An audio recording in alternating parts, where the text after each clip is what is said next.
Welcome, everybody, to the Agency Operators Podcast. Today, I'm joined by Lesley Hensel of Riverbend Consulting. Nice to meet you, Lesley. Good to see you here. Thanks so much for having me. I'm excited to be here. Awesome. So, Riverbend Consulting, been around a little while. I've seen you guys in the space quite a bit. You guys do the hard work, all the stuff that it's a little dirty, right? Sometimes because you're dealing with suspensions and listings going down. I mean, you're basically meeting sellers at a time when they're just like really upset and having a hard day because they're just frustrated dealing with like the probably the most difficult thing that Amazon can throw at you. So before we dive in, I would love to hear a little bit about your story. What made you want to start and kind of co-found Riverbend Consulting? What led you down that path to opening that business, and how has it been over the last couple of years? Well, that's a great question because so many people say, of all the things I could do around Amazon, you do the thing I would not want to do, which Right. is true. It's a really rough part of the Amazon ecosystem. So way back before I was involved in Amazon, I was actually an old school business consultant. And when I say old school, I mean like working for a regional accounting firm, working on SBA loan packages and helping people to reorganize their operations and fix their production line, and the really boring kind of stuff like that I find very exciting. It's really fun to me, but most people wouldn't love doing. And then I actually got into selling on Amazon for several years. I have a special needs kiddo who is now a young adult, but at the time was not doing well in school. I decided to homeschool him, but that would mean my income for the family was gone. So I found out about selling on Amazon. And so while homeschooling him, we started a family business selling on Amazon. And then one day he was ready to go back to school. And I was like, okay, what do I do now?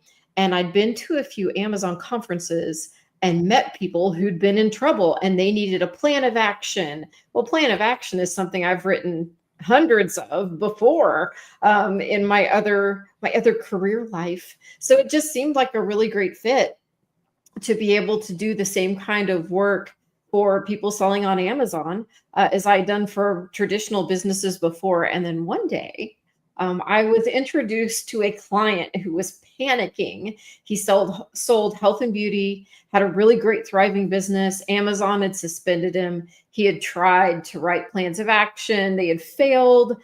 And I got him back up in one appeal letter. He was so happy. He said, I've got to meet you. We've got to turn this into a bigger agency business. So we did. So that's my partner, Joe Zalta. And 7.5 years later, we have 100 employees at Riverbend Consulting. And we have helped thousands of clients to get their ASINs and their accounts back up and selling. Wow, that's amazing. I love that story. So, I mean, it's very organic, right? You start out as a seller just out of necessity, and then you have a problem or you meet somebody with a problem, and then you're just like, there's something here because we're not the only ones dealing with this. So interesting how an industry can be created just as like a byproduct of, you can almost call it like inefficiencies within the Amazon ecosystem, right? Um, yeah, I mean, I'm sure at this point you guys have seen everything. Um, so just curious. So you guys only do audits and deal with like kind of suspensions on that kind of level, or you do more? Because I'm just wondering, what do 100 employees do? So the vast majority of the work that we do is in the account health space. So we have people who come in, off that we call them our walk-in clients, who come in because their account is suspended or one of their hero ASINs is suspended. But we also have clients who are larger sellers or they sell in a particularly challenging segment and they just don't want to deal with account health. So they've completely outsourced it to us. We can get access to the account and to the right email addresses for them, that we do everything. It's completely hands off. We learn about their business, what the problems might be. And then whenever Amazon takes down an ASIN, we appeal it. We do the executive escalations. We keep their account healthy. And that way they don't get suspended. So imagine you're in a space like supplements or you're in electronics, anything that's really competitive. You have ASINs go down every day. So that can keep a lot of people very busy. We also do customer service messaging for people who don't want to use the Amazon customer service messaging. Uh, Mm. which is a lot of sellers because honestly, it's not great. Auditing, like you said, reimbursements for people, especially on inbound shipments. But most of the business is just keeping those accounts healthy and running. How about unauthorized sellers? So you mean keeping them off of listings? Yeah, that seems to be a Mhm. big issue, like what that we run into a lot. Like probably the number one, we don't run into as many suspensions as much as we do. Hey, there's somebody who's winning the buy box who just somehow found our product through the chain of random liquidations, or just like the supply chain gets kind of leaks somewhere, and then they just end up with like 20 units, and or 100 units or 1,000 units or whatever it may be, and now they're kind of like winning the buy box, and we want to get them off because it's a recurring problem. That's what we see more. Right. We've done some work with clients who have unauthorized sellers, especially if it is more in the counterfeit space or selling generic wrong product. For someone who they're actually selling legit product, we usually refer those to partners and to law firms because there's a really fine line you got to walk there. If someone is selling legit goods, it matches and it's in good condition. There's only so much you can really do. Uh, that's it's more when they're selling in the wrong condition or selling the mismatched product that you can really go after them legally and ethically. Okay, so just dishing out those cease and desist letters, you can't just do that, right? I mean, there could be some legal like backlash if you just go that route, right? Well, and we've seen it with sellers and even with law firms. We had a client that was a law firm who lost their brand registry access, and it was because they had been too aggressive with the cease and desist they were sending through the messaging system outside of brand registry, and then inside brand registry they were reporting products that were actually a match. They were reporting products that they weren't counterfeit, they weren't in bad shape, there was nothing wrong, they just didn't like it, that people were selling. So if they want to do that and they want to send someone a cease and desist letter snail mail, go for it. But if you want to get really aggressive and threatening through Amazon's messaging system, you're going to find yourself in trouble. And if you abuse brand registry, you can lose brand registry. So that's why you really have to walk that line with brand registry. Brand registry suspensions are challenging, just like everything else. We do a lot of those suspensions. Here's a crazy thing, though. Amazon also suspends people's brand registry, or they limit their usage of it. So you might not be able to add a new brand or add new ASINs or add new users, because they'll say you're being abusive in brand registry and they limit your ability to use it. But so much of that enforcement is false positives. And a lot of it is like some other guy you don't know who happens to have the same set of brand registries you do. And so they think that you're working in tandem and that guy's abusive and you're not. And so they'll Oh, suspend your brand registry or your ability to use it. So we do quite a bit of work in the whole brand registry space, helping people get their privileges back. so in many cases, you're just seeing it being a situation. It's not even their fault. It's just a residual effect of some other action happening, and then nobody even knows what's going on until you start diving in. So with that being said, I mean, is there some type of secret sauce? Is there any trick here, like knowing somebody inside of Amazon, or is it really just shining the light, knowing how to communicate with them efficiently so you're getting the job done, or maybe a little bit of both? It's really knowing how to work their systems and their processes, and I'll tell you why. Um, a few years ago, there was a big scandal and quite a few prosecutions of people in the Amazon so-called consulting space. I say so-called consulting because, I mean, if you're paying people bribes to get what you want, is that really consulting? No, Oh, I would argue it's not. um, so what these consultants had done is find people inside Amazon who were willing to take cash payments to do their bidding. And that could be to reinstate an account, or to shut off a competitor's account, Ooh. take down competitors' ASINs, turn yours back on, give you permissions or ungatings or whatever it might be for cash payments. Some of this was to Amazon employees in China, in India, and in the United States. I mean, it was everywhere.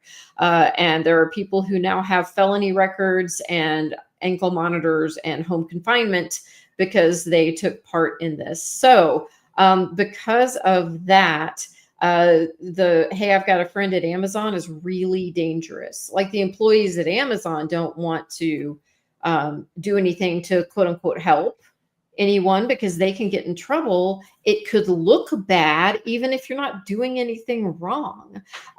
So really, almost all of what you need to accomplish with Amazon in the seller performance world, you can do going through the right channels and with the right escalations. It is really frustrating. You feel like you're beating your head against the wall sometimes, but Amazon has this escalation culture. They actually like to hear from people in different executives, different executive groups. They want to hear your problems and correct their internal processes by hearing from those problems. So that's how we help clients. We help them to write the best appeal possible, and then if it doesn't work, we escalate internally at Amazon until we get someone to fix it. Okay, and that's the situation with any case, regardless of what the issue is, right? Whether it's like a listing down, an account down, or even just a problem with your listing that you want to get resolved. It's the same situation where you're opening a case, waiting for a response. Usually the response comes back not giving you the outcome that you want, right? 9 times out of 10 or 99 times out of 100. And so then at that point you say, all right, Amazon, could you please escalate it? And then hoping that you get somebody that's maybe US based or maybe that does understand your problem, and you just kind of repeat that process back and forth until you get the resolution. And that's where we skip to using email addresses instead of going through cases. Okay. Because when you ask Amazon, like when you ask an employee at Amazon to escalate through cases, sometimes they do, sometimes they don't, or they refer it to the wrong team. I had something in my own account last week. It was so frustrating, and they referred it to the completely wrong team, and then sent me a message that was like, "We can't help you. You sent this to the wrong team." I'm like, "Oh, I didn't send it to the wrong team. Seller support sent it to the wrong freaking team. I didn't do it." Yeah. So I actually then wrote a lovely email to my first line escalation address that we use internally at Riverbend. And you know what? The next day they fixed my problem. So Amazing. yeah, and it was an obvious error. What was nice about, okay, so I have to tell you what it was because everyone will be like, "Oh, I've had that happen," or "My friend had that happen." Um, you know how we have the new Inform Act thing where you have to go confirm, and so they call it recertify every year. So all Yeah. you really do is you like look at your address and you say, "Yeah, it didn't change," and you click recertify. So I did that on time, like I was supposed to. And they suspended my account and said I didn't verify. And Oh, the crazy part was there was even a screenshot I sent them where it showed the little green check mark saying verified, verified, your verification was complete. So I got on chat and said, hey, you said my verification's complete. Here's the screenshot. And they said, no, you didn't do it right. You didn't give us what we needed. Here, click this link. So I clicked the link. It took me to a screen that said, you're verified. Went in this circle 2 times with them, asked them to escalate. They sent me to some team that had to do with software. And I'm like, what are you even talking about? The software team? I have nothing to do with. So then I wrote an escalation and said, this is crazy. I've been a seller 15 years. I did the recertification. You've locked down my account. And the next day it was turned back on. so ridiculous. It's almost like you're like, am I talking to it can't even be a robot because the robot would understand. It's almost like it's just like the lack of competency or training or something, right? It's very confusing. I've seen situations like that so many times where there's just like you feel like you're going bananas because there's just no logic there. This thing with the Inform Act, in my opinion, is very extreme because everybody gets a deactivation notice at the top of their account because they didn't, like you said, they didn't click confirm that they're still living in the same place. I mean, some of these policies are just absurd. Um, anyhow, I wanted to ask, given all that you're seeing right now with the cases that you manage and just the different people that you speak with, I'm curious, what do you see 2025? Like, how do you see that playing out? Is there going to be a lot of change in terms of how Amazon's working? Because last year was a really big year. We saw a lot of new fees come in and other types of regulations that are, seem to be kind of like getting tighter in some ways because the playing field is changing. Macroeconomics are playing a role as well. So I'm just curious, what are your thoughts on how 2025, how do you think we're going to end the year? Well, I heard through a little birdie a few weeks ago that Amazon is actually reorganizing all of its enforcement departments globally. And over the last couple of years, one of the things that sellers have seen a lot more of is this enforcement where Amazon says you're selling stolen goods, even if you're not. They call it all kinds of different names. Uh, they label inventory with different things, but they're trying to shut down stolen goods on the platform, which Hmm. there's a lot of. I'm sure everyone has seen the news stories where there's all the people who like go into all the CVSs in California or in Southern California and steal everything. Well, they don't take it home. They take it Yeah. all to a warehouse and they sort it and they sell it on freaking Amazon. Hmm. That's what they're doing. And so Amazon is really trying to shut that down. And that's why you're seeing a lot more requests for like chain of custody on your invoices. And they are asking for invoices more often and telling people their invoices aren't acceptable more often. So this reorganization, I'm interested to see how that works because there's another thing at play here that's going to affect all of Amazon, not just enforcement, and that is their return to work decree. Uh-huh. So last year they told everyone they have to go back to work in an office. And there was a lot of pushback, especially since some people at Amazon have worked remotely since way before COVID. Hmm. Oh, and many of them work in locations where there are no Amazon offices. Hmm. So they would have to relocate in order to be in an office, and Amazon is not paying for their relocation. Which is crazy because like someone approved them to move to Minnesota or wherever where there's no office, right? Or like I know people who live in North Dakota where there used to be offices and now there aren't. And so to maintain their employment, they would have to move with Amazon not paying for it. And then I think, a lot of people are like me. I've worked from home for like 25 years. So I don't understand this whole office thing. I know other people love it, all for it if you like it. For me, I'm like, what is this office idea? So they're going to have a lot of people leave. And unfortunately, it's going to be their experienced people when they find different jobs, they're going to leave. So I'm really unsure. In past years, I've had a lot of opinions. How are things going to go with enforcement this year? This time, I'm kind of at a loss because if you say you're going to reorg globally, but then a lot of your people, you're either riffing them by laying them off, by saying you have to return to office and they won't, or you really think they're all going to come back and they're not. I'm just not sure how they deal with that. I am guessing they're going to do a lot more automated enforcement.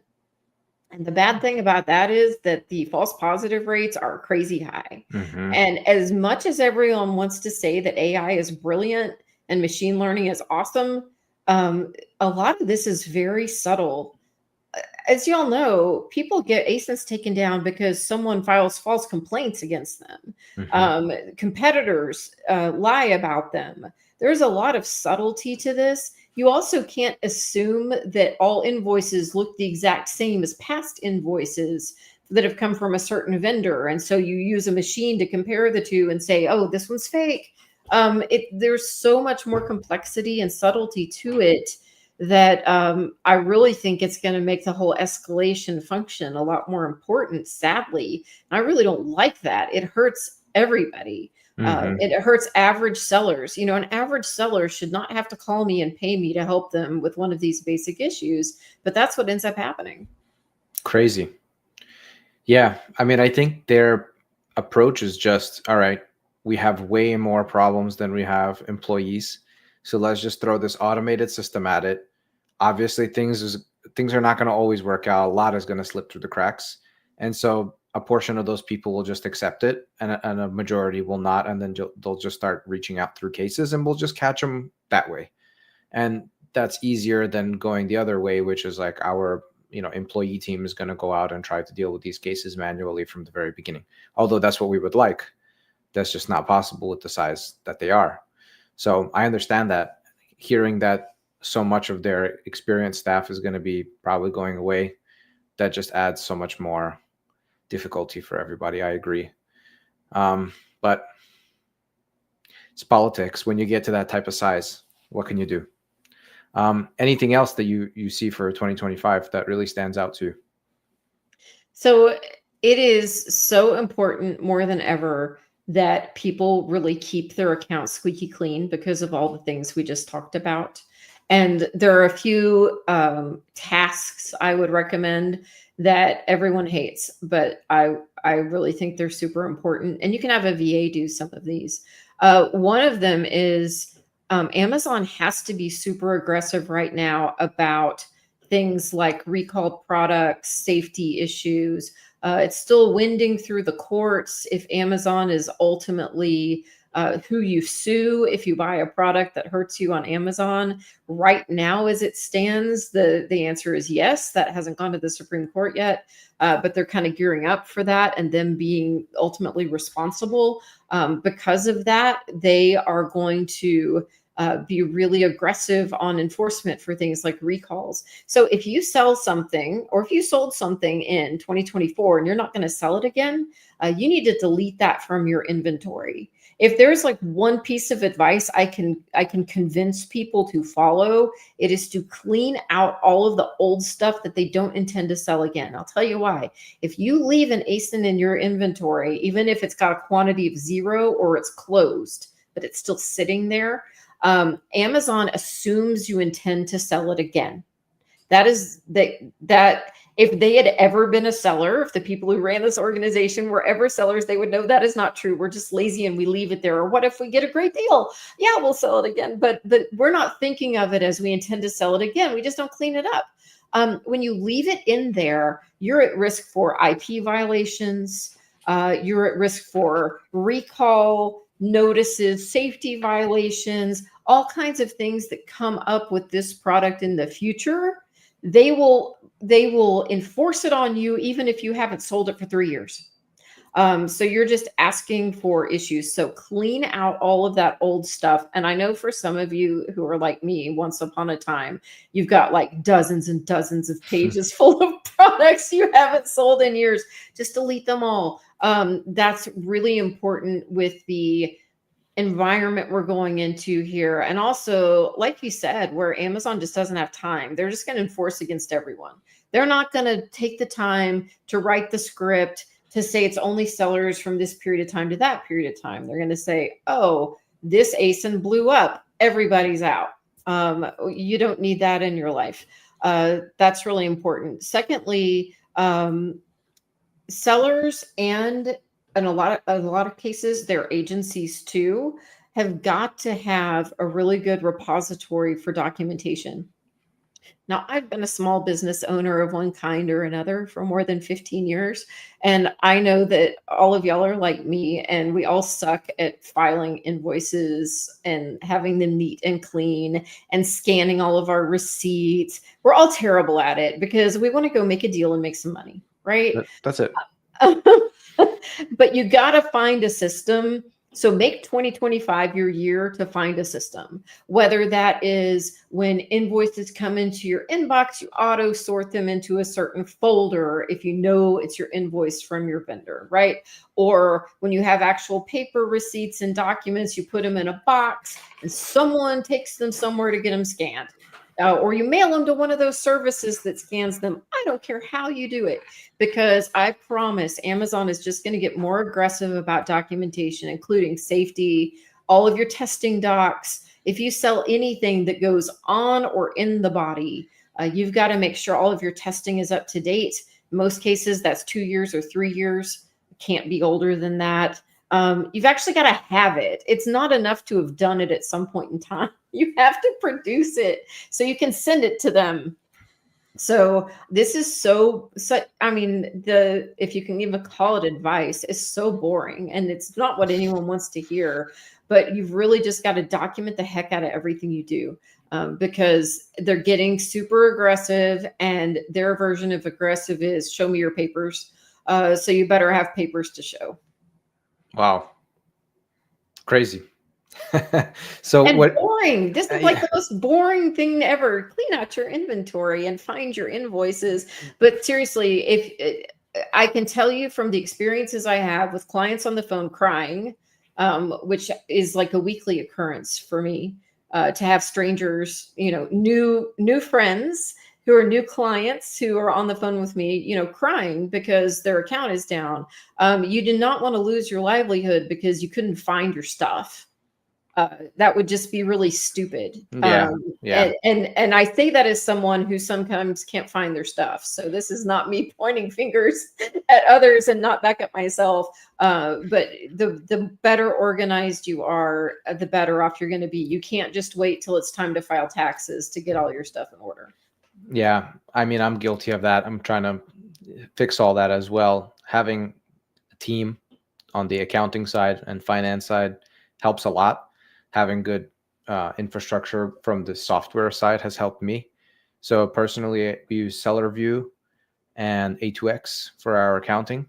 And SellerView is just kind of like the hub where we're keeping everything, including like, yeah, as soon as I get an invoice, send it to my people. They'll upload it into SellerView, and it's just like neatly organized there with all the rest of the cogs and everything. So having systems is the best way to get anything done. Otherwise, you're just like, oh, I got to remember, and then you don't remember because something else comes in.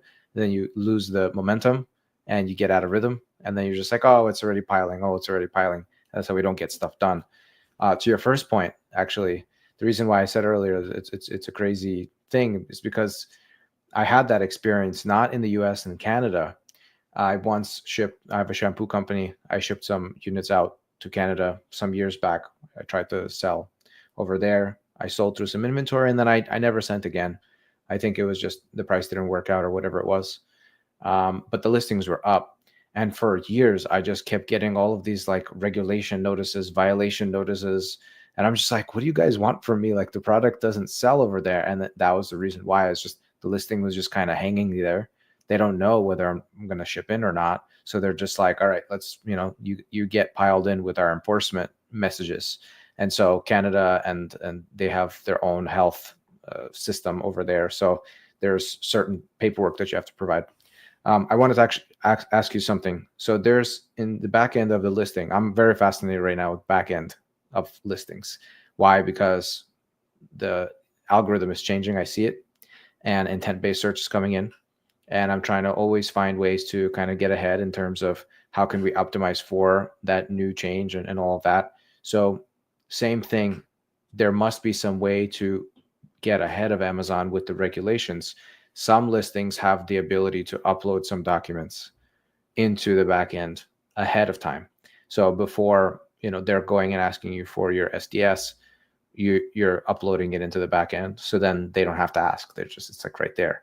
Or you have proof that you've uploaded it at a certain time, that it was uploaded.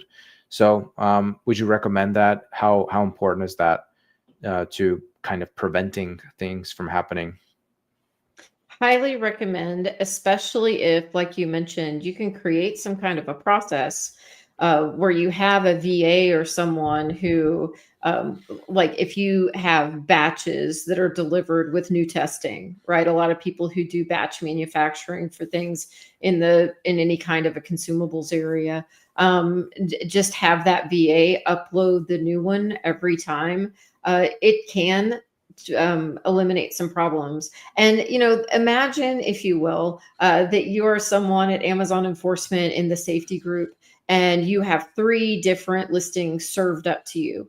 And with potential safety issues, and one of them already has all the documents uploaded in the back end that you can just glance at, and then the other two have nothing. Which ones are you going to pull the trigger? Make it easy for them to ignore you. And the way you make it easy for them to, you never want Amazon's attention. And the way to make it easy is just to serve up those documents to them. And it's kind of the same thing with the account health dashboard.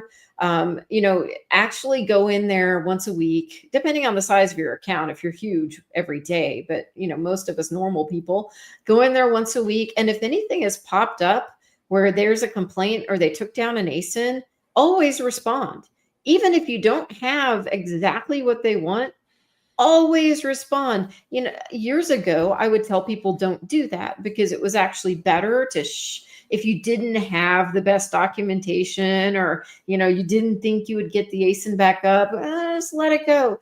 Not the way things are right now and the way they're enforcing now. Always respond. Make it clear you're a real person. They're very invested in getting rid of accounts that aren't real people, or that aren't people actively working the accounts, or that are a front for something else. So if you are uploading your SDS sheets actively, then you're not just a front for something else. Okay, this is where you have to think like a bad guy. So most of us in the business world, we're not thinking like bad guys. But there are a lot of bad guys out there who use Amazon as a money laundering mechanism. And I've heard of that. and anyone who's watched a good mob movie knows that the money laundering mechanism needs a front, right? You're a concrete company. You're a restaurant. Restaurants, laundromats, ironically, great fronts for money laundering. Well, Amazon is also a great front for money laundering, but you need a product or two. You need some legitimate business in there. So when you're active in your account, you're actively managing things, you're changing up your listings. They're just going to pass you by because you don't look like some bad guy. And I know that sounds nuts to people, but y'all, there is extortion on Amazon, money laundering on Amazon. There are threats of violence via messaging between sellers on Amazon. Whoa. There is all kinds of crazy. So the more non-crazy and normal business guy or gal you look, the easier it is for them to just leave you alone. I love that. I mean, that's as simple as you can put it, right? And I've seen some of that stuff like on LinkedIn or somewhere else. There's crazy stuff happening. I mean, there's people standing. I remember during COVID times, people were standing at ports waiting for, like, that's my container, and then paying off dock people. Or like there was stories about huge trucks of like supplements being stolen. And then you remember that story? And then they were like tracking it down, which warehouse it was. It was like a whole investigation. And it was, I mean, they're selling millions, right? Like whenever there's money, like I always think about like, there's places in the world where they would do really bad things for small sums of money. And here you have Amazon, which is processing billions. And so naturally, it's just going to attract that type of thing, right? And it's not that hard to sell on Amazon. I mean, it's hard to make money on Amazon. It's not hard to sell necessarily. As long as you have a product that has some level of demand existing, you build a basic brand, you hire somebody to help you, you can move the needle to some extent. Most of these companies are losing money, but they don't care because they're just trying to funnel it through. I've heard of people in China using Amazon as a way to actually buy up real estate in the US and kind of just like funneling. It's crazy. Yeah, there was. So what you mentioned about the supplements, I actually have a client that is a long-term client of ours, a really great company, and they have, it's not really supplements, but it's in that health space. It's like something you'd buy at the drugstore. And they fell victim to the scam where people are somehow getting the paperwork from a carrier. So your stuff lands at port. It's usually at Port of LA. And that's where a huge amount of this has happened. So your shipment lands at Port of LA, and you hire a carrier who's going to pick it up, and they're going to take your container to an Amazon warehouse. Well, somewhere along the way, someone gets that information that the carrier would give to get the container. So the sheet that they provide to say, I'm here to pick up this container. And then they'll even, the little numbers and letters, it has like a license number and the numbers on a truck. They'll even put those on a truck. They'll just buy those stickers at Home Depot and stick them on the truck. And they'll go pick up someone's load with the paperwork and leave. Wow. And so that's what happened to my client, who had launched a new product, and it was the first load of a brand new product, but with a nationally known brand name, which was the killer. It was the first load of it going into an Amazon warehouse. So he doesn't have any, and all of a sudden there's 25 sellers. So whoever stole the goods then did whatever they do, what swap meets, online sales on Facebook Marketplace, however they get rid of this stuff, right? And sold it off, multiple cases to all these different sellers. And so we had to work with them to get through to Amazon Global Security to get all those listings taken down. And I'm sure many of those companies or the sellers' accounts were suspended because they couldn't show anything. It was literally bought off the back of a truck, right? But this scam of how they're stealing stuff out of these shipping yards, it is now common. There's even an entire task force with the LA Sheriff's Department, because I have another client I've been working with on the same issue. Same thing happened to them. There's a task force with the LA Sheriff's Department just around this. Crazy. That's how common it is. Mm-hmm. But how hard is it for the guys at the shipping yard when they've got the document? So they're probably using some insider, right, that they're paying off to give them the document through the exchanges where these guys, post, I need this load, and they bid on the load. So they're either getting it there, probably from some insider, and then they go like put the fake numbers on the truck. I mean, how do you detect that? Yeah, fire everybody and hire new staff. I guess so. Yeah. It's absolutely crazy. So yeah, who knew that the dark side of Amazon could be so sexy? But it is there is some interesting stuff that goes on. So the more you look like just a normal person trying to make a living, the better off you are. It's just like on X, formerly Twitter X. They even tell you when you're waiting for them to verify your account. If you actually interact with other accounts and you like things and you comment, we know you're real. So we'll verify you faster. Think of it that way. It's the same thing. You just have to look like a real person who isn't trying to rip anyone off. And with AI, I mean, it just gets even crazier, right? Like the risk of not being a real person goes up exponentially. So I think that'll just become more and more important. Okay, so key takeaways. Be a real person.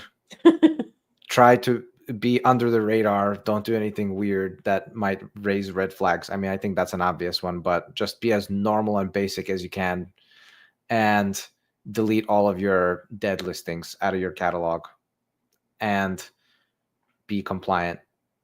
Be compliant. Yeah. Yeah. Manage all your documentation. Get all those invoices in order. Have stuff where you can find it so you can answer them timely. Yeah. Cool. I mean, these are some great nuggets of gold, Lesley. Thank you for sharing with us. Hey, thanks so much for having me on. It's been great talking to you. And any final comments or thoughts you wanted to share before we close the stream? I know there are a lot of folks out there who feel discouraged right now because there has been so much change at Amazon. But as someone who's been in the ecosystem for 15 years, I can just tell you, there's always change, and there's there's always a way. So just go find your way. Thanks, Lesley. I appreciate it. Thanks everyone for watching. Take care. Bye now.